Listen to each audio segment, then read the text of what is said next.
Hello everyone, welcome to Flora and Shade. ಈ ವಿಡಿಯೋದಲ್ಲಿ ನಾನಿವತ್ತು ಮನೆಯಲ್ಲೇ ಈಸಿಯಾಗಿ ಹೇಗೆ ಚಾಕ್ಲೇಟ್ನ ಮಾಡೋದು ಅಂತ ತಿಳಿಸ್ಕೊಡ್ತೀನಿ.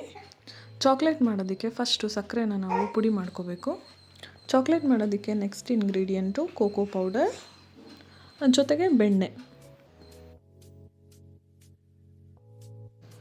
ಈ ಮೂರು ಇಂಗ್ರೀಡಿಯೆಂಟ್ನ ಆಲ್ಮೋಸ್ಟ್ ಈಕ್ವಲ್ ಕ್ವಾಂಟಿಟಿಯಲ್ಲಿ ತೊಗೋಬೇಕಾಗತ್ತೆ. ಕ್ರಂಚಿಗೋಸ್ಕರ ನಾನಿಲ್ಲಿ ಡ್ರೈ ಫ್ರೂಟ್ಸ್ನ ಯೂಸ್ ಮಾಡ್ತಿದ್ದೀನಿ. ಪಿಸ್ತಾ, ಗೋಡಂಬಿ ಮತ್ತು ಬಾದಾಮಿನ ಯೂಸ್ ಮಾಡ್ತಾಯಿದ್ದೀನಿ. ಡ್ರೈ ಫ್ರೂಟ್ಸ್ ಯೂಸ್ ಮಾಡೋದ್ರಿಂದ ಚಾಕ್ಲೇಟ್ಗೆ ಸ್ವಲ್ಪ ನ್ಯೂಟ್ರಿಷನಲ್ ಬೆನಿಫಿಟ್ಸ್ ಆ್ಯಡ್ ಮಾಡ್ದಂಗೆ ಆಗುತ್ತೆ. ಮೊದಲು ಪಿಸ್ತಾನೆಲ್ಲ ಬಿಡಿಸ್ಕೊಂಡು ಬಾದಾಮಿ, ಗೋಡಂಬಿ ಎಲ್ಲದನ್ನೂ ಅಷ್ಟೇ ಚಿಕ್ಕ ಚಿಕ್ಕದಾಗಿ ಚಾಪ್ ಮಾಡ್ಕೊಳ್ಬೇಕು.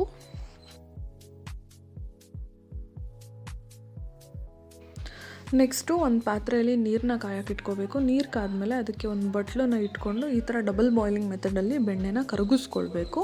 ಸೊ ಈ ಬೆಣ್ಣೆ ಕರಗೋ ಟೈಮಲ್ಲಿ ನಾವು ನಮ್ಮ ಡ್ರೈ ಫ್ರೂಟ್ಸ್ನೆಲ್ಲ ಮೌಲ್ಡ್ಗೆ ಹಾಕ್ಕೊಂಡು ರೆಡಿ ಮಾಡ್ಕೊಳ್ಳೋಣ.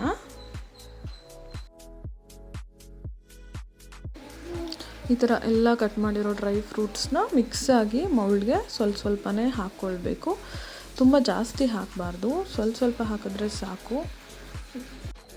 ಬೆಣ್ಣೆ ಕರಗಿದೆ. ಬೆಣ್ಣೆಗೆ ಫಸ್ಟು ನಾವು ಸಕ್ಕರೆ ಪೌಡರ್ನ ಹಾಕ್ಕೊಳ್ಳೋಣ. ಸಕ್ಕರೆ ಪೌಡರ್ನ ಹಾಕಿ ಚೆನ್ನಾಗಿ ಸ್ಟಿರ್ ಮಾಡಿ ಅದನ್ನು ಮಿಕ್ಸ್ ಮಾಡಿಕೊಳ್ಬೇಕು.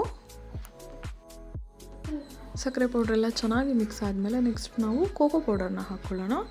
ಕೋಕೋ ಪೌಡರ್ನ ಕೂಡ ಗಂಟಿಲ್ದಂಗೆ ಚೆನ್ನಾಗಿ ಮಿಕ್ಸ್ ಮಾಡಿಕೊಳ್ಬೇಕು.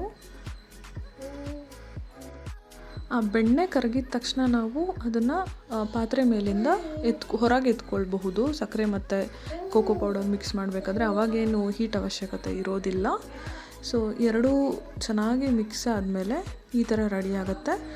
ನೆಕ್ಸ್ಟ್ ಈ ಸೊಲ್ಯೂಷನ್ನ ಮೌಲ್ಡಿಗೆ ಹಾಕ್ಕೋಬೇಕು. ಮೌಲ್ಡ್ ಪೂರ್ತಿ ಫಿಲ್ ಆದಮೇಲೆ ಈ ಟ್ರೇನ 2 to 3 hours ಫ್ರೀಝರಲ್ಲಿ ಇಡಬೇಕು.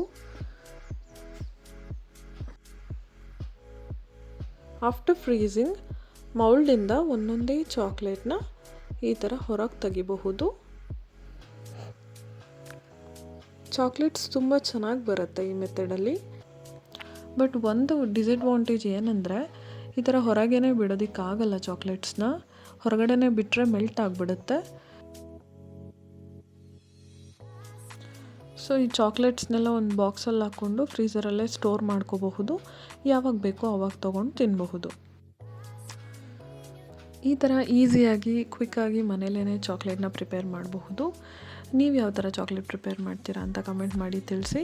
ವಿಡಿಯೋ ಇಷ್ಟ ಆಗಿದ್ದರೆ ಲೈಕ್ ಮಾಡಿ, ಶೇರ್ ಮಾಡಿ ಹಾಗೂ ಚಾನಲ್ನ ಸಬ್ಸ್ಕ್ರೈಬ್ ಮಾಡಿ. ಮುಂದಿನ ವಿಡಿಯೋದಲ್ಲಿ ಮತ್ತೊಂದು ಇಂಟ್ರೆಸ್ಟಿಂಗ್ ಟಾಪಿಕ್ ಜೊತೆ ಬರ್ತೀನಿ. ಅಲ್ಲಿವರೆಗೂ ಟೇಕ್ ಕೇರ್, ಬಾಯ್.